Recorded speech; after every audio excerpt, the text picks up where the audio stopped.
Hello everyone, मेरा नाम है तरुण। आप देख रहे हैं पाठशाला ऋषिकेश।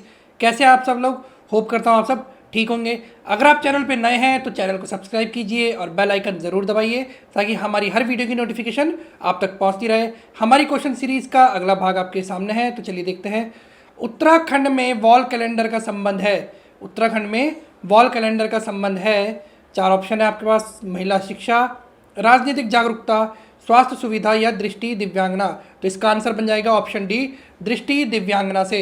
अगला क्वेश्चन देखते हैं। उत्तराखंड में किस जनपद में नैनी सैनी हवाई अड्डा स्थित है? तो उत्तराखंड में टोटल 5 हवाई अड्डे हैं, जिनमें से एक है नैनी सैनी, और ये है आपका किस जनपद में? पिथौरागढ़ में। ठीक है, ये देखिए आपके लिए 5 हवाई अड्डों की एक सूची लाई गई है। सबसे बड़ा या सबसे कह सकते हैं बड़ा भी कह सकते हैं, सबसे ज़्यादा डेवलप कह सकते हैं, जॉलीग्रांट हवाई अड्डा। ये है देहरादून में और इसका नाम है अटल बिहारी वाजपेयी हवाई अड्डा। फिर आता है चिन्यालीसौड़ हवाई पट्टी जो है उत्तरकाशी में, और माँ गंगा हवाई पट्टी इसका नाम हो गया। फिर आता है गोचर हवाई पट्टी चमोली में, नैनी सैनी हवाई पट्टी पिथौरागढ़ में जो हमने पीछे देखी, और फिर पंतनगर हवाई पट्टी फूलबाग उधम सिंह नगर में। ये ध्यान रखेंगे आप। स्वतंत्रता के समय कुमाऊं के कमिश्नर कौन थे? रैमजे ट्रेल या डब्ल्यू फिनले या हेस्टिंग? तो हेस्टिंग तो यहाँ पर थे ही नहीं, तो ये हो जाएगा कौन? डब्ल्यू फिनले। कब? 1900, इसे आप माने 1943 से 47 तक ये थे। फिर 47 से 48 तक कौन बने? के.एल. मेहता।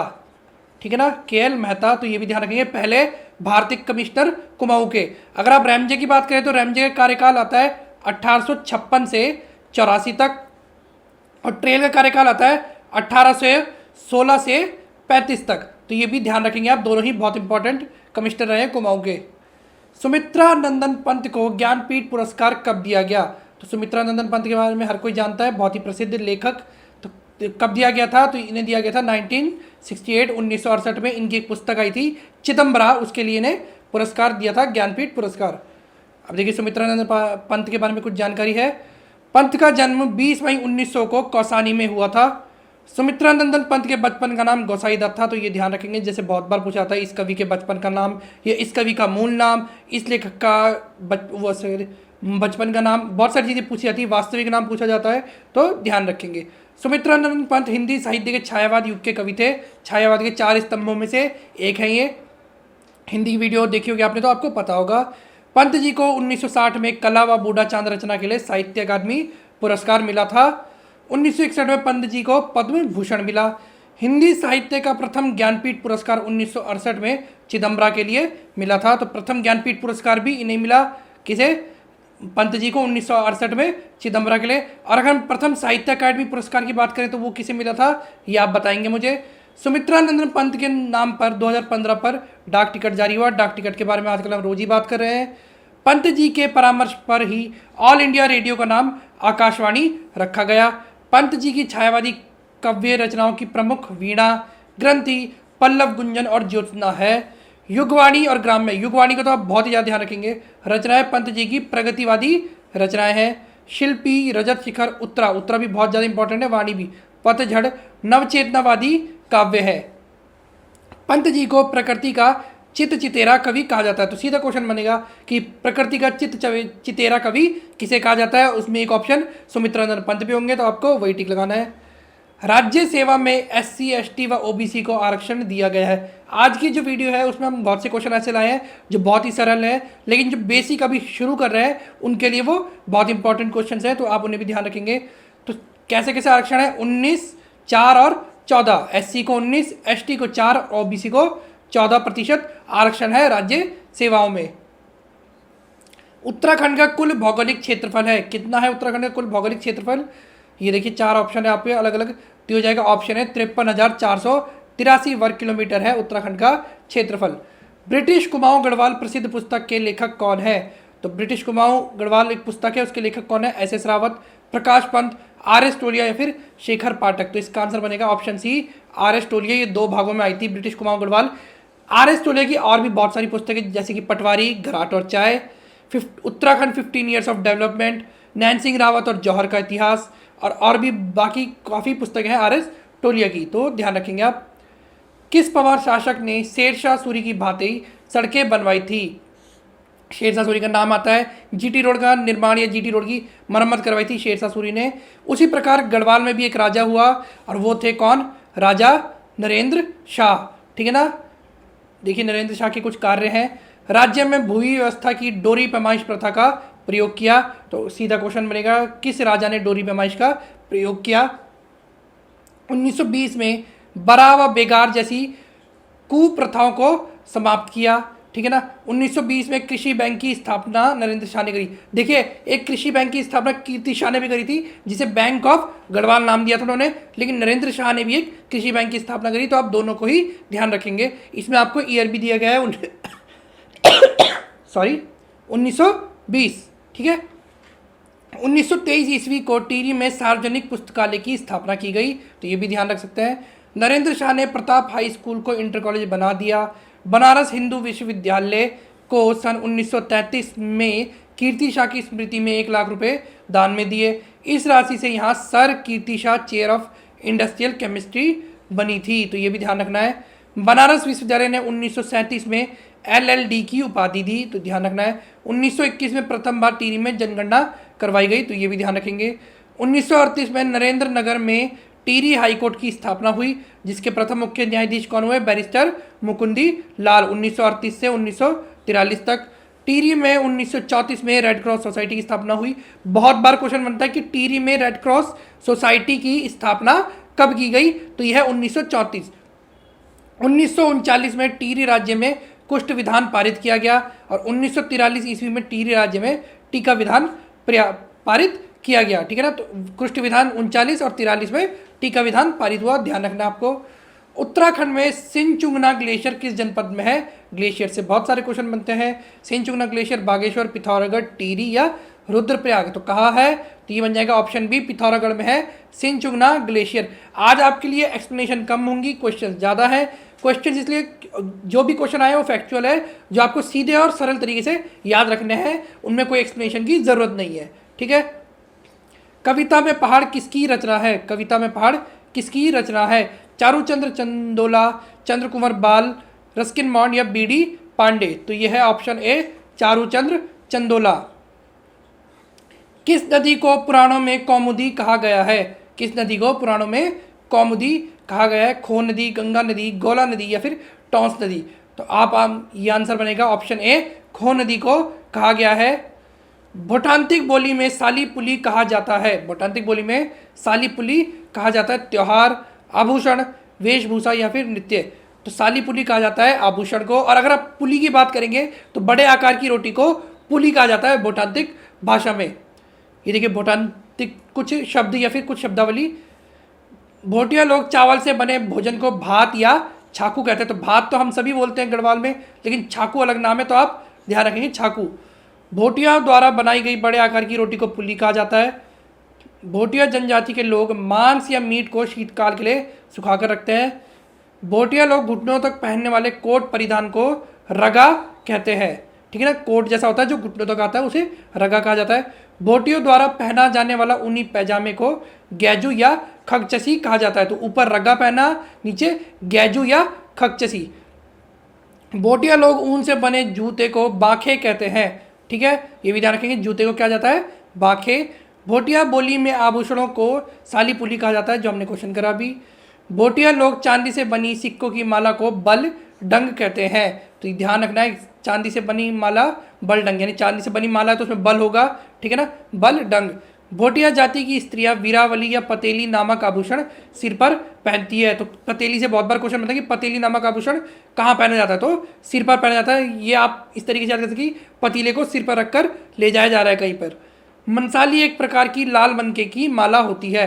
लाल कलर के छोटे छोटे मोती होते हैं, जो एक माला बनाई जाती है जिसे हम मनसाली कहते हैं। ठीक है, अगला देखिए, अल्मोड़ा मुद्राएं किस राजवंश से संबंधित है? चंद, कत्यूरी या फिर कुलिंद। तो अल्मोड़ा मुद्राओं का संबंध है ऑप्शन सी, कुलिंद से।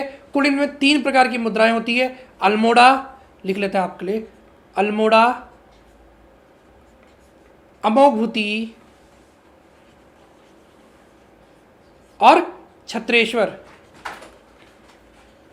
और इस छत्रेश्वर को भी बहुत बार चत्रेश्वर भी बोला जाता है, तो ये भी ध्यान रखेंगे आप। ठीक है ना, छत्रेश्वर। 3 प्रकार की मुद्राएं मिलती है, अल्मोड़ा, अमोघभूति और छत्रेश्वर, ठीक है ना।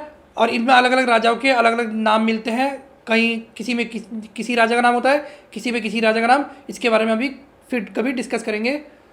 छीड़ापानी नामक स्थान किस जनपद में है? छीड़ापानी नामक स्थान किस जनपद में है? चंपावत, नैनीताल, बागेश्वर या फिर अल्मोड़ा। तो ये हो जाएगा ऑप्शन ए, चंपावत में है छीड़ापानी। लॉन्ग स्टॉक फॉल किस जनपद में है? लॉन्ग स्टॉक फॉल, ठीक है ना। मैंने बोला आपको आज ज़्यादातर फैक्चुअल क्वेश्चन है जो आपको सीधे सीधे याद करने हैं। Long stock fall Chamoli, Nainital, Almora या फिर पौड़ी। तो इसका आंसर हो जाएगा ऑप्शन ए, चमोली में है लॉन्ग स्टॉक फॉल। भानुमती जल स्रोत किस जनपद में स्थित है? रुद्रप्रयाग, चमोली, पौड़ी या फिर अल्मोड़ा। तो भानुमती जल स्रोत कहाँ है? ऑप्शन सी, पौड़ी में, ठीक है। शूलकुंड किस जनपद में है? शूलकुंड, वैसे तो कुंड बहुत सारे हैं लेकिन आपको ये याद है शूलकुंड कहाँ है? रुद्रप्रयाग, चमोली, उत्तरकाशी या फिर अल्मोड़ा। तो इसका आंसर बनेगा ऑप्शन सी, उत्तरकाशी। उत्तरकाशी में कुछ और भी कुंड है जिनके बारे में भी कभी फिर देखेंगे। झुपिया नामक आभूषण कहाँ पहना जाता है? कान में, गले में, हाथ में, नाक में। देखिए आभूषणों से बहुत बार प्रश्न बनते हैं, बच्चे बहुत बार कंफ्यूज होते हैं कि ये आभूषण कहाँ पहना जाता है।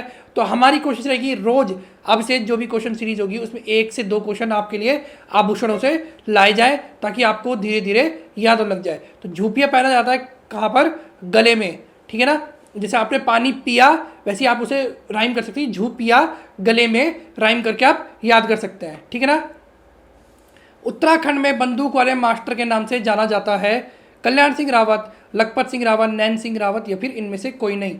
तो कौन होगा? तो ये हो जाएगा ऑप्शन बी, लखपत सिंह रावत, जिन्हें वर्तमान का जिम कॉर्बेट कहा जाता है। अगर एक दूसरा नाम आता है जो है ठाकुर दत्त जोशी, तो उन्हें कहते हैं मिनी कॉर्बेट। वर्तमान का कॉर्बेट और मिनी कॉर्बेट। वर्तमान का Corbett Lakhpat Singh Rawat, mini Corbett Thakur Datt Joshi. Mukundilal संग्रहालय किस जनपद में है? पौड़ी, श्रीनगर, देहरादून, रामनगर। देखिए यहाँ जनपद लिखा गया है तो मुकुंदीलाल संग्रहालय कहाँ होगा? तो ये हो जाएगा ऑप्शन ए, पौड़ी में, ठीक है। उत्तराखंड की प्रथम महिला पर्वतारोही कौन है? संतोष यादव, रीना धर्मसत्तू, हंसा मनराल या फिर बचेंद्री पाल। तो इसका आंसर बनेगा ऑप्शन डी, बचेंद्री पाल है। देखिए बचेंद्री पाल के बारे में जानकारी भी है हमारे पास। बचेंद्री पाल का जन्म 1954 में उत्तरकाशी में नाकुरी गांव में हुआ। तो ये आप नाकुरी गांव याद रखेंगे, बचेंद्री पाल का संबंध है। 1982 में NIM निम्न के बेसिक कोर्स के तौर पर गंगोत्री पर्वत की चढ़ाई पूरी करी। बचेंद्री पाल भारत की पहली व विश्व की चौथी महिला एवरेस्ट आरोहण विजेता है। तो ध्यान रख सकते, भारत की पहली और विश्व की चौथी। बचेंद्री पाल ने 24 मई 1984 को एवरेस्ट का आरोहण किया और 1984 में ही बचेंद्री पाल को पद्मश्री भी मिला। बचेंद्री पाल को 1986 में अर्जुन पुरस्कार मिला। 2019 में बचेंद्री पाल को पद्म भूषण पुरस्कार मिला। जो पद्मश्री 84 में मिला था वो बढ़कर 19 में पद्म भूषण हो गया। 2014 ईस्वी में मध्य प्रदेश सरकार ने बचेंद्री पाल को वीरांगना लक्ष्मीबाई राष्ट्रीय सम्मान दिया। तो ये क्वेश्चन इस तरीके से बन सकता है कि किस राज्य सरकार द्वारा बचेंद्री पाल को वीरांगना लक्ष्मीबाई राष्ट्रीय सम्मान दिया गया या फिर कब दिया गया, ठीक है ना। तो दोनों ध्यान रखेंगे आप। बचेंद्री पाल का नाम 1990 में गिनीज बुक ऑफ रिकॉर्ड में शामिल हुआ। Bachendri Pal Tata steel adventure foundation से जुड़ी है। तो टाटा स्टील एडवेंचर फाउंडेशन से जो कौन महिला जुड़ी है? तो बचेंद्री पाल। कालसी शिलालेख की खोज किसके द्वारा की गई? मुकुंदीलाल, जॉन फॉरेस्ट, यशोधर मठपाल या फिर ललिता प्रसाद। तो ये हो जाएगा जॉन फॉरेस्ट, 1860 में की गई, ठीक है। देखिए कालसी शिलालेख के बारे में जानकारी, 257 ईसा पूर्व का अशोककालीन शिलालेख है ये। इसकी खोज मिस्टर फॉरेस्ट ने 1860 में की। इस शिलालेख में ब्राह्मी लिपि व पाली भाषा का प्रयोग हुआ है, ठीक है। कालसी अभिलेख में यहाँ के निवासियों को पुलिंद व क्षेत्र को अपरांत कहा गया है। यह लेख यमुना व टॉन्स नदी के संगम पर है। कालसी का प्राचीन नाम सुधनगर व कलकूट था। कलकूट कुलिंदों की राजधानी भी हुआ करती थी। शिलालेख जो है उसमें कुछ शब्दावलियाँ हैं तो देखना है। पल्लिका कहा जाता है छोटे ग्राम को। भृतय सेवक, तालुका तहसील, बलाध्यक्ष सेनानायक यानी बल का अध्यक्ष, कोटपाल गढ़ रक्षक। कोट होता था, अगर आप देखें तो कोट बहुत बार शब्द यूज होता है, बाउंड्री वाला कोई एरिया उसे कोट कहा जाता है। तो कोटपाल गढ़ रक्षक। महतम ग्राम प्रधान, कुलचारिक तहसीलदार, अक्षपटलिक लेखा परीक्षक और प्रतिहार द्वार रक्षक को कहा जाता था। तो ये शब्दावली आप ध्यान रखेंगे, आप चाहे तो इसका स्क्रीनशॉट ले सकते हैं। बिरमा, गगास, बीनो किसकी सहायक नदियां हैं? अलकनंदा की, पश्चिमी रामगंगा की, कोसी की या फिर गोला की? तो बिरमा, गगास, सॉरी गागस और बीनो किसकी सहायक नदियां हैं? तो ये हो जाएगा ऑप्शन बी, पश्चिमी रामगंगा की। स्वर्ण ताल का पुराना नाम क्या है? भालू बांध, सुमार ताल, हरा बांध या इनमें से कोई नहीं? तो स्वर्ण ताल का पुराना नाम है भालू बांध, जो कहाँ पर है? अल्मोड़ा में, ठीक है ना? तो ध्यान रखेंगे भालू बांध का है अल्मोड़ा में। चलिए बस आज के लिए इतना ही। अगर वीडियो पसंद आई तो वीडियो लाइक कीजिए, शेयर कीजिए, कमेंट कीजिए। कमेंट में हमें अपनी राय बताइए। आप हमें फेसबुक, इंस्टाग्राम, टेलीग्राम पे फॉलो कर सकते हैं। टेलीग्राम पर पाठशाला ऋषिकेश और पाठशाला ऋषिकेश ग्रुप सी के नाम से ग्रुप्स है, आप उन्हें भी ज्वाइन कर सकते हैं। धन्यवाद।